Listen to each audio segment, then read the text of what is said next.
इस कहानी की शुरुआत होती है पटना के पास एक छोटे से स्टेशन से, जिसका नाम आज भी कई लोग लेने से डरते हैं।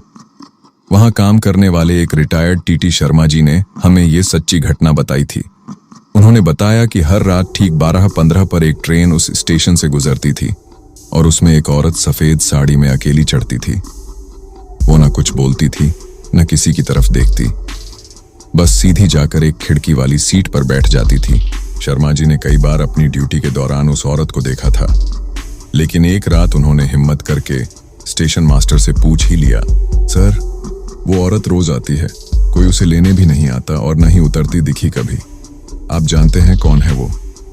स्टेशन मास्टर ने चुपचाप सिर झुका लिया और धीमे से कहा, उस डिब्बे में मत देखा करो शर्मा जी, वो पिछले साल मरी थी। शर्मा जी का खून जैसे जम गया। क्या वाकई वो औरत भूत थी? इसके बाद शर्मा जी ने सोचा शायद स्टेशन मास्टर मजाक कर रहा है, लेकिन कुछ दिनों बाद एक रात ट्रेन लेट हो गई।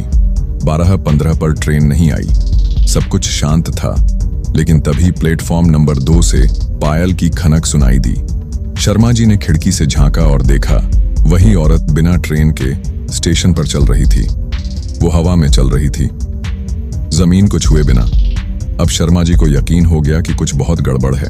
डर के मारे शर्मा जी ने स्टेशन की नौकरी छोड़ दी और गांव चले गए। लेकिन उनकी नींद तब टूटी जब उन्हें गांव में भी उसी औरत की परछाई दिखने लगी। एक रात उन्होंने सपना देखा जिसमें वही औरत कह रही थी, तुमने मेरी सच्चाई जान ली है, अब मैं तुम्हें भी अपने साथ ले जाऊंगी। अगले दिन शर्मा जी बहुत बीमार पड़ गए। डॉक्टर ने कहा, शरीर ठीक है पर आत्मा थकी हुई है। क्या आत्मा भी थक सकती है? शर्मा जी के एक दोस्त ने बताया कि वो स्टेशन पहले एक श्मशान भूमि था। अंग्रेजों के जमाने में वहां एक औरत को ट्रेन से धक्का देकर मार दिया गया था। कहते हैं वो औरत अपने बच्चे को बचाने की कोशिश कर रही थी, लेकिन ट्रेन ने दोनों को कुचल दिया। तभी से हर साल उस तारीख को कोई ना कोई हादसा होता है। कई लोग उस ट्रेन को देखते हैं जो अब रेलवे रिकॉर्ड में दर्ज भी नहीं है। भूतिया ट्रेन जो केवल आत्माओं को ले जाती है। आज भी कई यात्रियों ने बताया कि उन्होंने रात में उस ट्रेन को आते देखा, लेकिन वो ट्रेन कभी किसी सीसीटीवी में कैद नहीं होती, ना ही उसके टिकट मिलते हैं। कुछ लोगों ने बताया कि ट्रेन में से किसी ने उन्हें बुलाया और जब वो करीब गए तो उन्हें ऐसा महसूस हुआ कि किसी ने उनका गला दबा दिया। एक यात्री बेहोश होकर गिर पड़ा। बाद में कहा गया वो ट्रेन नहीं थी, वो तो मौत का निमंत्रण था।